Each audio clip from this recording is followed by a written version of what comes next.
நான் ஓபிஎஸ்ஸிலிருந்து விலகி அண்ணனிட்டிருந்து விலகி தூரமாக இருந்தாலும் ரொம்ப தெளிவாக சொல்ல கடமைப்பட்டிருக்கின்றேன். திரு உதயகுமார் பேசுவது சரியாக இல்லை. அவருடைய பேச்செல்லாம் பார்த்தீங்கன்னா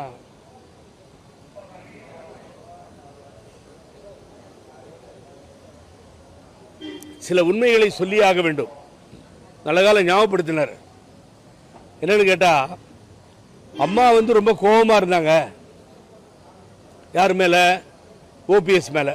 ஓபிஎஸ்லேருந்து தூரமாக இருக்கப்போ நான், ஏன்னா மிகவும் நல்லவர், ஆனால் வல்லவர் இல்லை. அதுதான் பிரச்சனைங்க. அவரால் எதிர்த்து போராட முடியல. வெளியில் வந்ததால தான் இந்த ரெட்டையிலை வழக்கில் என்னால் வெற்றி பெற முடிந்தது. நாங்கள் சேர்ந்து வெற்றி பெற்றோம். அது அவருக்கே புரியுது. அதனால தான் கொஞ்சம் ஒதுங்கி இந்த அமைதியெல்லாம் நம்மக்கிட்ட ஆகாது அப்படின்னு சொல்லி வேகமாக இறங்கணும். இப்போ உதயகுமார் என்ன ஆரம்பிக்கிறாரு? அவர் பார்த்தீங்கன்னா குலசாமி, அந்த சாமி, இந்த சாமின்னாரு அம்மாவை. அதுக்காக ஒரு மண்டபம்லாம் போய் கட்டினார் உதயகுமார். உதயகுமார் நல்ல நண்பர், நான் அன்பாக கேட்கிறேன்.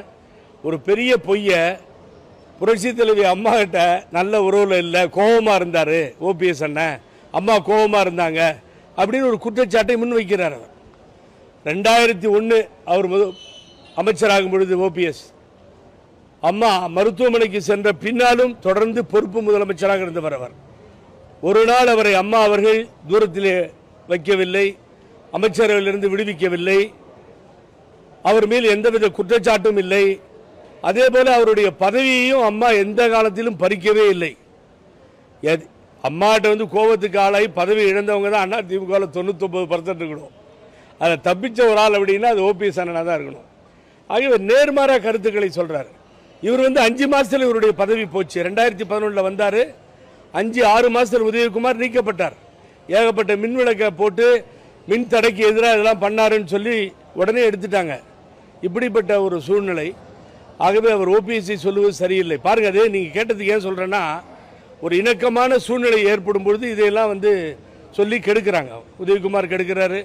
அதுக்கு பின்னாடி அங்கே ஒருத்தர் இருக்கார்ல, நம்ம எனது அன்பு நண்பர் புறாத்தலையின் ஜெயக்குமார். அவர் சென்னையில் அங்கேருந்து ஓபிஎஸ் கொசுன்றாரு. கொசு ரொம்ப டேஞ்சரானது இல்லையா?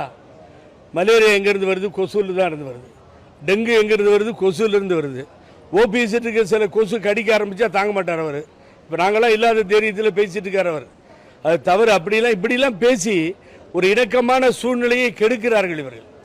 ஆனால் அங்கே பாருங்கள், மேடையில் அம்மாவை வேணாமா, புரட்சி தலைவர் அம்மா அவர்கள் படத்தை தூக்கி எறிந்து விட்டு, புரட்சி தலைவர் எம்ஜிஆர் அவர்கள் படத்தை தூக்கி எறிந்து விட்டு 2 படங்களும் வேண்டாம் என்று முடிவு பண்ணி அங்கே ஒரு திட்டத்துக்கு விழா எடுக்கிறதுக்காக போனவர். அந்த ஈரோடு பக்கத்தில், ஈரோடு டிஸ்ட்ரிக்டை தவிர்த்து அவினாசி கடத்து கனவு திட்டத்திற்காக அங்கே போனவர். அம்மா படம் இல்லாமலே உள்ளே போறார். உதயகுமார் நியாயமானு கேட்கிறேன். குலசுவாமி புரட்சி தலைவர் எம்ஜிஆர் முகத்திலும் அம்மா முகத்திலும் அவரை தான் நான் பார்க்கிறேன்றார் இவர். அப்படிப்பட்டவர் அந்த படத்தை எல்லாம் தூக்கி எறிந்து விட்டு அங்கே போய் ஒரு விழாவில் கலந்துக்கிறார். இதெல்லாம் தெரியலையா? ஆகவே இப்படிப்பட்டவர்கள் தான் காரணம். இணைப்பிற்கு விடாமல் இந்த வேலையை செய்து வருகிறார்கள். முடிச்சிருவாங்க அவங்க. இப்படியே போச்சுன்னா 2026 ஒரு 26 சீட்டு தேராதுங்க. இந்த உதயகுமாருக்கு சொல்லுகிறேன், 3வது இடத்திற்கு மதுரையிலே நாடாளுமன்றத்திலே தோல்வி. 3வது இடத்துக்கு வந்தாச்சு, 2வது இடம் இல்லை நமக்கு.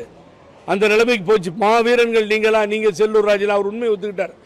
தெருவா போய் கேட்டோம், வேர்வையில் போய் வேர்வை சிந்தி கேட்டோம், இந்த தலைமையை யாரும் ஏற்றுக்கலன்னு ஒத்துக்கிட்டார். இது நடந்தது. இப்போ செங்கோட்டையன் என்ன தகராறு போய்கிட்டு இருக்கு. ஸோ இது நடக்குது. ஆகவே இப்படியே போனால் உதயகுமார், நான் சொல்லுகிறேன், 26 சீட்டு வராது உனக்கு. நான் இந்த மதுரையிலிருந்து சொல்கிறேன், உனக்கு சேர்த்து டெபாசிட் போகும். வேறு வழியே கிடையாது.